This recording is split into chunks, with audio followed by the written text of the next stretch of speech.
Assalamualaikum warahmatullahi wabarakatuh. Sekarang sudah dibukakan untuk kelulusan PPPK ya tahun 2024 untuk periode 1 ya, seperti itu Bapak Ibu. Nah, di sini saya akan menjelaskan cara membaca kode kelulusan PPPK penuh waktu dan paruh waktu ya untuk periode 1 ya, seperti itu. Nah, di sini untuk L ini keterangan peserta lulus menurut keputusan Menpan RB nomor 347 tahun 2024 ya. Apa isinya? Untuk keterangan Menpan RB nomor 347 tahun 2024 yaitu tentang seleksi pegawai pemerintah dengan perjanjian kerja tahun anggaran 2024 ya. Untuk lebih detailnya Bapak Ibu bisa lihat di video sebelumnya atau Bapak Ibu bisa cari informasi sendiri ya, seperti itu. Tetapi ini yang berhubungan dengan seleksi pegawai pemerintah ya, seperti itu. Nah, kita lanjut. Untuk kode R2 ini peserta THK2 ya. Menurut keputusan Menpan RB nomor 347 tahun 2024 sama ya. Jadi Bapak Ibu bisa lihat Menpan RB nomor 347-nya ya, supaya Bapak Ibu bisa lebih tahu dan lebih paham tentang kode-kode di sini ya, yang berhubungan dengan Menpan RB nomor 347 tahun 2024 seperti itu. Kemudian R3 peserta non ASN terdata menurut keputusan Menpan RB nomor 347 tahun 2024 ya. Nah, ini juga sama seperti itu. R4 peserta non ASN tidak terdata menurut keputusan Menpan RB nomor 347 tahun 2024. Nah, R4 ini adalah data yang tidak terdata oleh BKN ya, tetapi masuk Dapodik seperti itu. R3 ini peserta non ASN terdata oleh BKN ya. Kemudian R2 ini peserta THK2. Jadi B, C, D ini adalah kode ya Bapak Ibu. Untuk L ini adalah keterangan lulus seperti itu. Jadi nanti apabila Bapak Ibu menemukan R2 garis miring L berarti itu THK2 lulus ya. Kemudian R3 jadi honorer terdata BKN garis miring L lulus ya, seperti itu. Kemudian R4 garis miring L berarti itu peserta yang terdata Dapodik dan lulus ya, seperti itu ya. Mungkin ada gambaran untuk sekarang ya, karena melihat video ini seperti itu. Nah, kemudian kalau R3 saja, R2 saja, R4 saja itu apa? Untuk hasil di data seleksi tahun 2024 ya. Itu adalah data yang nantinya itu akan masuk ke dalam paruh waktu ya Bapak Ibu, seperti itu. Nah, paruh waktu itu apa sih paruh waktu dan penuh waktu perbedaannya? Jadi kalau paruh waktu itu bekerja hanya 4 jam setiap hari ya. Nah, nanti kesananya itu kalau melebihi dari 4 jam itu bisa mengajukan lembur ya. Gak tahu tuh untuk per jamnya berapa, tapi bisa mengajukan lembur ya, seperti itu. Kemudian penuh waktu itu adalah full seharian seperti jam kerja sebelumnya ya, seperti itu. Bisa dipahami ya Bapak Ibu. Kita lanjut. Untuk TH peserta tidak hadir, TMS peserta tidak memenuhi syarat, APS peserta mengajukan pengunduran diri, DIS peserta didiskualifikasi ya, seperti itu. Nah, di sini ada keterangan juga ya. Jadi Bapak Ibu, seharusnya saya lihat di video orang lain itu banyak sekali yang komen gitu kan, lah maaf lah pokoknya ada beberapa yang kurang mengerti tentang kode-kode ini ya, dan berhubungan dengan penuh waktu dan paruh waktu. Tetapi mudah-mudahan setelah sudah melihat video ini Bapak Ibu bisa ada gambaran seperti itu. Mudah-mudahan informasi kali ini bisa bermanfaat ya bagi Bapak Ibu, khususnya untuk saya. Kemudian jangan lupa juga untuk di-share video ini kepada seluruh teman Bapak Ibu ya, supaya teman Bapak Ibu bisa tahu informasi kali ini ya, seperti itu. Kemudian jangan lupa juga untuk di-subscribe channel ini ya, dan ikuti perkembangannya seputar informasi yang berhubungan dengan pendidikan seperti itu. Kita langsung nomor poin 3. Bagi peserta yang dinyatakan lulus pada seleksi kompetensi pengadaan pegawai pemerintah dengan perjanjian kerja PPPK tenaga teknis pemerintah Kota Denpasar ini, karena saya ngambil contoh dari Kota Denpasar yang sudah ada ya hasil kelulusannya seperti itu. Dan kelulusan ini baru hanya beberapa kota ya seperti itu, atau kabupaten seperti itu ya. Jadi yang belum silahkan ditunggu, mudah-mudahan hasilnya bisa memuaskan ya, seperti itu. Sesuai dengan harapan yang Bapak Ibu inginkan seperti itu ya. Kemudian peserta yang tidak lulus tidak dapat melakukan klarifikasi sanggahan terhadap hasil seleksi kompetensi melalui akun SSCASN ya. Sudah jelas ya Bapak Ibu, ini pasti setiap kabupaten atau kota ini sama ya aturannya seperti ini. Nanti yang membedakan itu adalah KOP dan kata-kata kota atau kabupaten seperti itu ya. Ini pasti sama ya, seperti itu. KOP apa itu? KOP suratnya ya. Nah, pemberkasan usulan NI PPPK itu mulai dari 1 Januari 2025 sampai dengan 31 Januari 2025 ya. Seperti itu. Nah, ini adalah berkas persyaratan usulan NI PPPK ya. Nah, kemudian kita lanjut, di sini kita bahas tentang, nah di sini juga ada ya surat pernyataan. Nanti Bapak Ibu tinggal di bermaterai ya. Jadi Bapak Ibu tinggal merubah saja formatnya dari PDF ke Excel. Nanti setelah itu PDF ke Word. Nanti Bapak Ibu tinggal merubah ya, seperti itu. Yang ini ya. Nanti ini pasti adalah salah satu syarat untuk di penguploadan di DRH ya, seperti itu. Nah, ini adalah hasil rekapan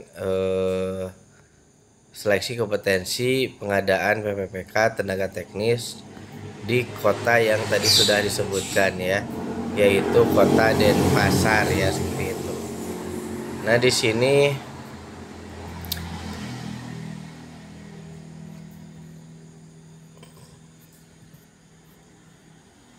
kita ambil contoh ya untuk keterangan yang barusan sudah dijelaskan di atas.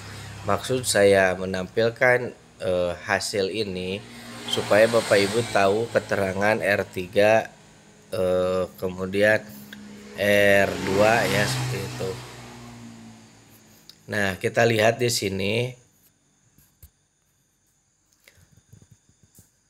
Nah, ini yang dibutuhkan jenis formasi khusus 8 ya untuk pendidikan S1 hukum ya.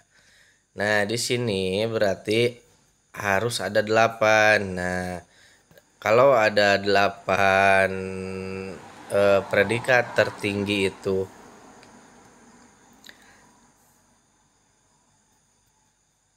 maaf, maksudnya ada 8 kemudian predikatnya tinggi ya, itu bisa lolos seperti itu ya. Mohon maaf. Kemudian di sini saya lihat kebanyakan data BKN yang lulus ya, R3L, R3L, R3L. Kemudian di sini yang daftar hanya 3 ya. Formasi yang dibutuhkan 8. Wah, luar biasa, ini adalah sungguh apa ya namanya, sungguh ini adalah rezeki ya, maksudnya seperti itu.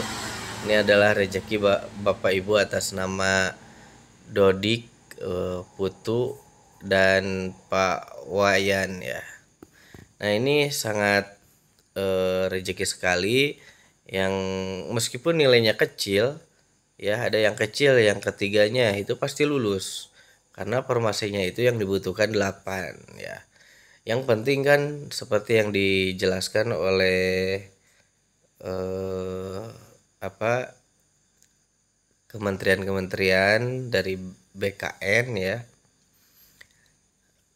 bahwa seleksi P3K itu untuk yang terdata, maaf, yang masuk kategori itu sangat diprioritaskan ya, seperti itu. Jadi apabila nilainya itu kecil ya, kalau formasinya ada 8 dan yang daftar 3, itu otomatis yang kecil pun nilainya akan lolos seperti itu ya. Ini alhamdulillah formasi 8 yang daftar 3 lolos semua. Ini data BKN ya, R3 garis miring L, R3 garis miring L, seperti itu. Kita lihat contoh yang lainnya ya. Nah, ini wah, ternyata ini formasi sistem informasi tekniko informatik ya. Ini 8 ya, formasi yang dibutuhkan 8, tapi di sini walah, ini tidak ada yang daftar ya, 0 ya keterangannya, seperti itu. Kita lanjut ke bawah ya. Di sini kita lihat yang ada THK 2-nya ya. Contoh THK 2 kita lihat di sini ya. Mungkin ada ya, kalau tidak ada ya mohon maaf. Ini R3. Wah, ini juga formasi 8 ya. Kemudian yang daftar 1 nilainya itu hanya berapa ini? Wah, lumayan besar ya ini. 415, bukan hanya, tapi ini besar. Segini udah besar ya. R3L berarti ini yang terdata BKN. Tapi setelah saya lihat ya, ini dari atas sampai bawah itu tidak ada yang THK 2 ya di sini ya. Hanya yang terdata BKN saja ini. Kita lihat lagi ke bawah ya Bapak Ibu. Dan yang lamarnya pun sedikit ya. Oh, ini R3. Ini data BKN doang ya. Kalau R4 pasti tidak ada ya. Nanti untuk tahap 2 itu pasti ada ya Bapak Ibu. Untuk kode R4 seperti itu. Mana ya? Kok gak ada ya? Wah, ini tidak ada keterangan R2 ya.